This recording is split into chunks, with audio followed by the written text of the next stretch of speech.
Olá a todos e Sejam bem-vindos ao nosso canal Teoria e Desordem. Peço a todos que curtam, compartilhem e se inscrevam. Bom, ontem foi o resultado das eleições de segundo turno, já temos o presidente. O presidente foi escolhido com 55% dos votos válidos, né, o presidente Bolsonaro. Mas essa decisão e essa campanha, ela foi decidida não nesse domingo dia 28, mas sim no domingo anterior, quando houve aquela entrevista coletiva, né, aquela coletiva do TSE, em que não houve, na realidade, em que houve a consagração da candidatura de Bolsonaro, ou seja, Rosa Weber legitimou a candidatura de Bolsonaro, juntamente com vários militares, com ministros de Temer, representantes ali do Ministério Público, como também da OAB. Naquele domingo, eles legitimaram Bolsonaro como presidente. Então, quando eles vieram e quando a Rosa Weber fala que é para confiar nas instituições, em que não tem controle sobre as fake news e que estava feliz ontem por voltar, em que tanto a Rosa Weber como o Dias Toffoli, presidente do STF, ligam para Bolsonaro e felicitam pela vitória, ou seja, o que mais eles queriam, mesmo com as absurdas fraudes que teve durante a campanha de Bolsonaro, o que mais eles queriam eram as eleições, realizar as eleições dessa forma e concretizar. No próprio domingo, teve um relato de um eleitor lá do estado de Pernambuco, em que, por descuido dos mesários, um eleitor do Bolsonaro ocupou a mesma cabine e voltou na vez do outro eleitor, né? Tudo bem, a gente sabe que tem aquela biometria, né? E leva um tempinho para você registrar. No momento quando o senhor adentrou na sala para fazer a votação, ele maldosamente, sacanamente, esse eleitor, né, do Bolsonaro, ficou na urna, ouviu o barulho que emite o barulho da urna sendo liberada e voltou ali rapidamente, e voltou no Bolsonaro e saiu. E ninguém sabe quem é esse cara. O pior é essa situação em que aconteceu. Houve também várias urnas sendo trocadas, urnas sendo quebradas na madrugada de sábado, e isso lá em São Paulo. E ninguém sabe quem foi, se foi vândalos, ou seja, uma escola nesse interior de São Paulo que estava sendo vigiada por militares. Ou seja, se não tem câmeras ou estava sendo vigiada, a única conclusão que temos é que foram os próprios militares que violaram a urna. Não tem como não tem como enganar isso, né? Tem como afirmar. Se não foram os ladrões, não tem prova de ladrões ou tal, foram os próprios militares. Bem, mas a gente reforça aqui a ideia de que essa campanha política, essa campanha de Bolsonaro, a base dela foi na mentira, de fake news, e as instituições legitimaram essa campanha de forma vergonhosa e de forma covarde. Houve omissão e covardia, não só das instituições, como também da mídia tradicional, que sempre passou a mão de Bolsonaro. Então, todas elas. Então, temos o exemplo da própria Rede Record, que fez várias entrevistas com Bolsonaro, inclusive entrevistas em que priorizou a não participação dos debates, mas fizeram entrevistas de 20 minutos com Bolsonaro, falando de sua trajetória. A Globo também não permitiu que houvesse o debate. Enfim, uma disputa política, uma campanha política marcada por exageros, marcada por uma não regular, né, essas campanhas em que não houve nenhuma regulamentação, não houve nenhuma questão do TSE e o STF também, e Polícia Federal, de apurar vários casos de agressões, de morte. Houve uma morte no próprio sábado de um jovem no Ceará que estava numa carreata pro Haddad e levou tiro e morreu. Né? Quem deu esse tiro foi o eleitor de Bolsonaro, e a mídia não tratou disso no domingo. Após a apuração das urnas, Bolsonaro eleito, várias pessoas foram agredidas ali, inclusive sofreram agressões graves ali em Salvador.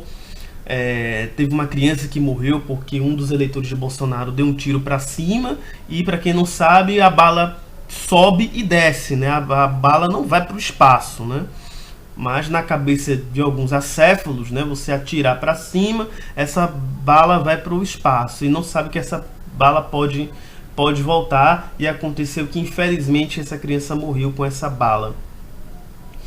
Bom, mas passando em frente sobre esses casos das instituições e da própria mídia que se acovardaram nessa campanha, e chega até ser, eu estava acompanhando a Globo News, e chega até dar vontade de vomitar, entendeu? Porque vendo as explicações, né, de cada um ali, da Globo News à noite, é de vomitar nesse tipo de imprensa, porque em nenhum momento eles enfrentam o discurso de Bolsonaro.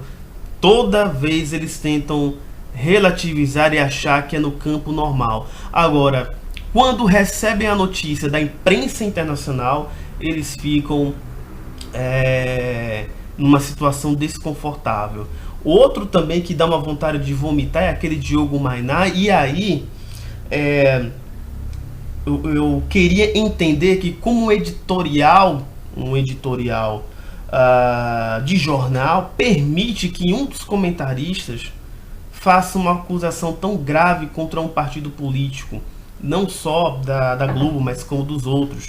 Evidente que existem componentes do golpe, a engrenagem do golpe também faz parte, a mídia faz parte dessa engrenagem, mas chega a ser tão bizarra a situação que o Diogo Maina chama e fica feliz e diz que vai tomar um porre, né, de cachaça, de bebida, porque a quadrilha do PT, a organização criminosa que iria soltar Lula, perdeu nas eleições. Eu não vejo esse tipo de comentário falando do PSDB, falando do PMDB, falando do PP.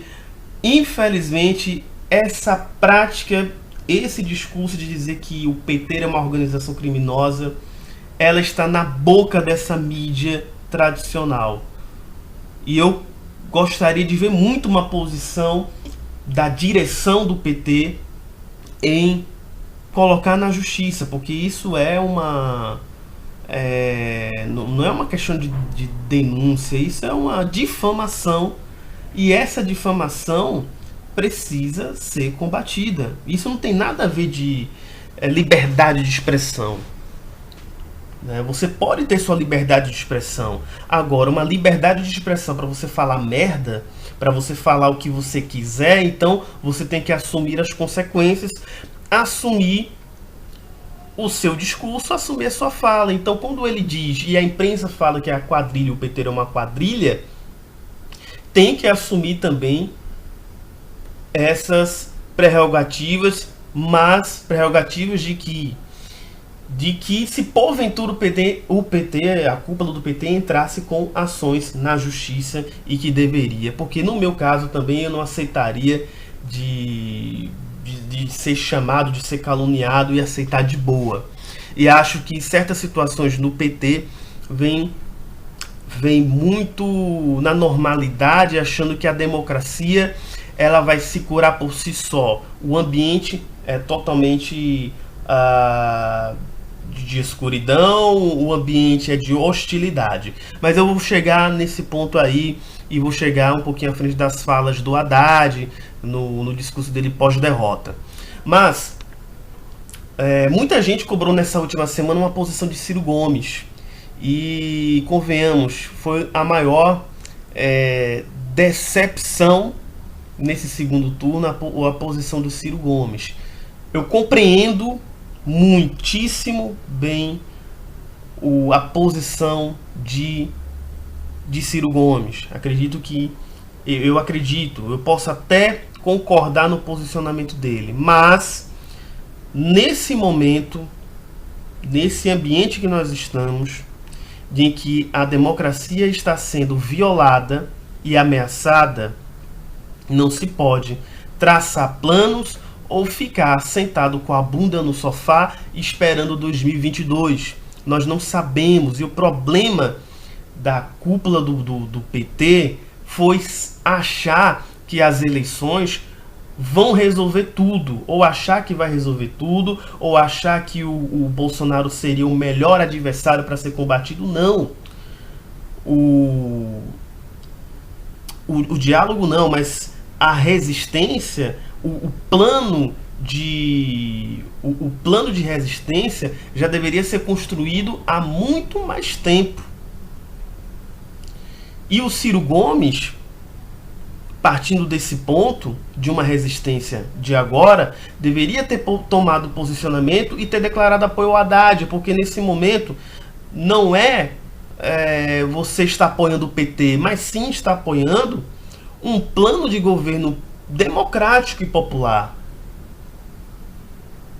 Agora, no segundo turno, você tinha duas opções: ou pela manutenção da democracia, ou pela ameaça à democracia. Ou seja, o orgulho, a mágoa. Muitas pessoas viraram o voto, muitas pessoas não gostam do PT, muitas pessoas têm críticas pesadas ao PT, e mesmo assim votaram com Haddad porque estão sentindo a democracia ameaçada. Então, foi um discurso, uma fala no sábado infeliz. Era melhor ele ter permanecido em Paris, ou melhor nem ter falado. Muita gente foi para o aeroporto esperar por essa fala de Ciro Gomes. Eu acredito, eu duvido que se ele falasse isso antes, o pessoal iria receber ele no aeroporto. Agora, se ele pensa que vai conquistar esses votos da esquerda, os votos do lulista, do lulismo, dessa forma, infelizmente não vai conseguir, porque aí ele dá um passo de distanciamento desse grupo, a não ser que ele conte com algumas surpresas, por exemplo, um racha no partido do PT, conquistar algumas frentes sindicais, frentes ou mobilizações aí, questões ligadas ao campo, como o MST, acho muito difícil ele conquistar, mas enfim, ele conquistar algumas frentes populares. Mas isso são possibilidades que não vêm ao caso nesse momento agora. Mas que ele poderia contar se houvesse uma fragmentação. Mas ele contar com isso é uma aposta. É uma aposta. Então, eu acho que ele fez uma decisão naquele momento equivocada, errada, e está se valendo por 2022. Eu acho que nesse tipo de conjuntura as coisas têm que ser mais pragmáticas. Não dá para se pensar daqui a 2 anos, não dá para se pensar o quanto pior melhor.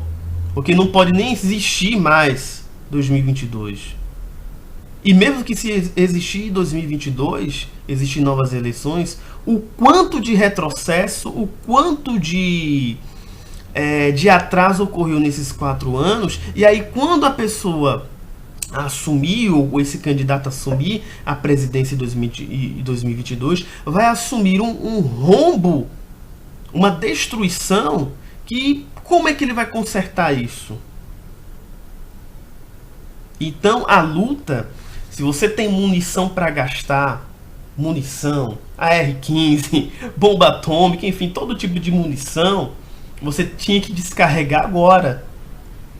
Não adianta você estar economizando munição para 2022. Se você tem munição, tem que despejar agora. Mas o mais importante disso tudo, sobre a questão de pessoas que, mesmo fazendo críticas ao PT, mesmo não gostando ao PT, mas acreditavam de que o Haddad vencendo era a manutenção da democracia, nesse ponto de vista, os apoios mais importantes surgiram.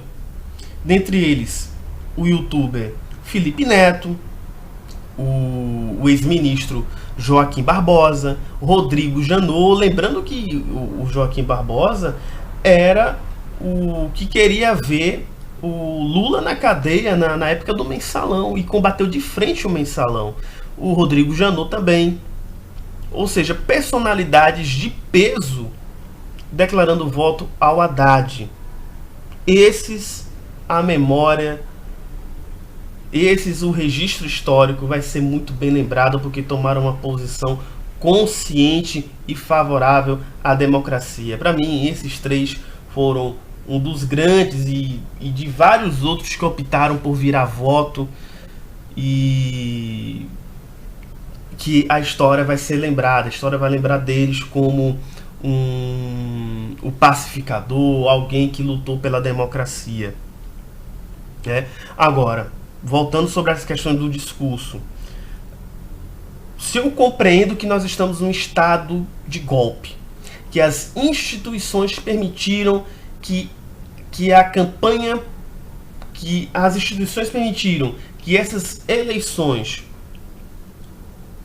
fossem à base de fraude, ontem à noite eu teria chutado o balde. E eu esperava isso, porque eu compreendo que não existe volta. Existe uma fragmentação no nosso país. O Brasil está dividido. Hoje sim o Brasil está dividido. Mas essa crença nas instituições, que favorecem um lado justamente para querer... Sabe quando as instituições vão voltar à sua normalidade? Quando o PT se fragmentar. A ideia inicial, a ideia do golpe, é a fragmentação e o derretimento do PT. E isso ficou muito claro quando permitiram a candidatura de Bolsonaro e impugnaram a candidatura de Lula. Mas, infelizmente, na mentalidade dessa cúpula do PT, não pelas bases, a base, a militância não tem culpa. Jamais. Até porque, se perguntassem para a militância do PT, se perguntassem aos eleitores de Lula, se perguntassem, vamos manter Lula como candidato até o fim, essas pessoas iriam votar em Lula e não iria ter eleições, mesmo sabendo que seria impugnado, mesmo que não contasse ali a foto de Lula, e que esses votos poderiam ser iriam ser nulos, né? Porque quando a candidatura é impugnada e você ainda se insiste, você tem recursos e que podem ir até o STF, a sua imagem ali pode ser retirada. E, ao meu ver, esse seria o caminho, porque essas eleições já estavam contaminadas. Ou era para ganhar o Alckmin ou Bolsonaro, aí como efeito de causa, aí criado por anos. Então, o caminho, o sentido e que não deu certo o Haddad, Foi uma tentativa? Sim, foi uma estratégia. E você tem que elaborar estratégias, isso não é errado. Mas a estratégia falhou. A estratégia deu errado. E essa estratégia ontem, no discurso pós-derrota, deveria ser um discurso mais incisivo, mais pragmático, de denunciar essas instituições que permitiram a campanha fraudulenta se eleger, de convocar uma reunião, de convocar uma unidade. Não falo de uma unidade de partidária, entendeu? A questão é uma unidade de povo, dos mais pobres, das minorias. Esse tem que ser o sentido do discurso. De valorizar os 44 milhões, 46 milhões, se eu não me engano, 47 milhões de votos. Não se reunir pelo o PT, mas sim de denunciar, teve isso, aquilo, outro. E principalmente, não reconhecer este governo. Eu acho que a palavra de ontem, no pós-discurso da derrota, a palavra da cúpula do PT, de Haddad, deveria: não reconhecemos este governo e nem reconhecemos o governo Temer. E isso tem que ficar claro. Isso não é questão de orgulho, isso não é questão de radicalismo, isso é uma questão de coerência, porque o Brasil está caminhando para o abismo. E quando chegar no abismo, quando chegar lá nas trevas, no inferno, no Hades, no Sheol, sei lá do que das quantas, no Tártaro, vai ser tarde demais.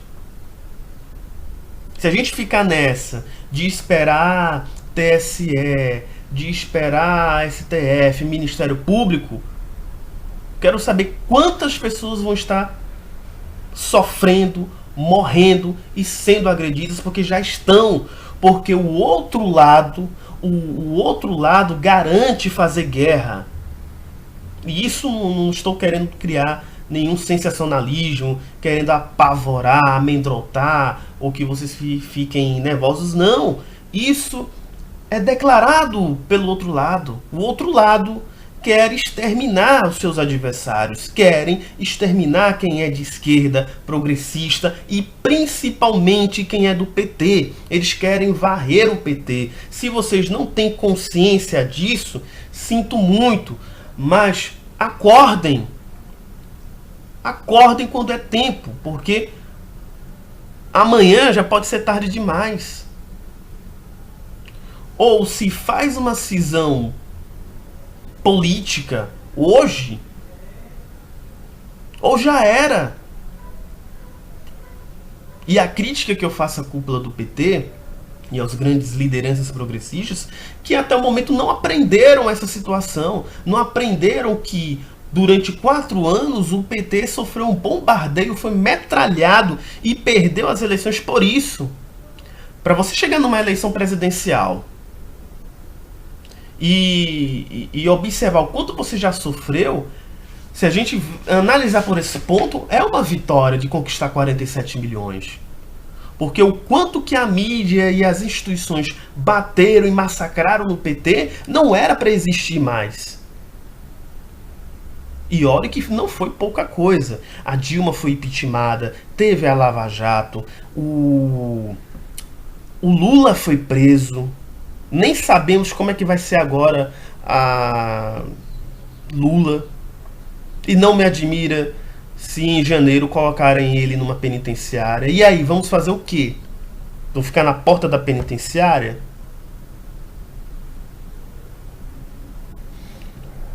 A situação é grave. É grave. E mais uma vez, tem gente morrendo. O Moa, o rapaz do Ceará, gente sendo agredida. Para mim, esse tipo de situação é muito mais grave. Então, vamos manter tudo bem.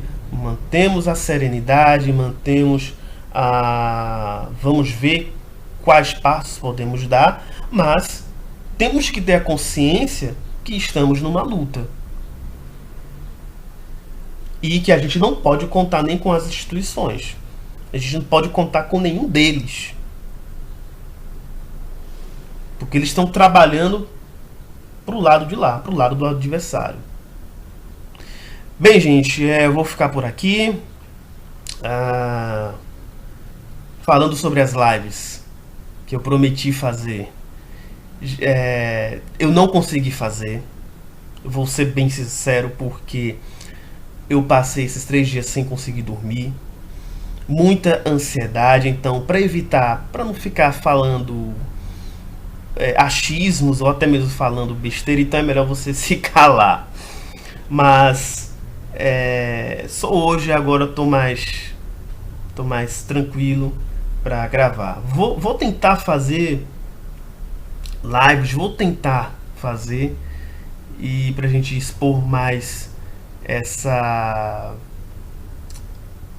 conjuntura política que foi sendo construída, né, que construiu a partir de ontem. E que é grave.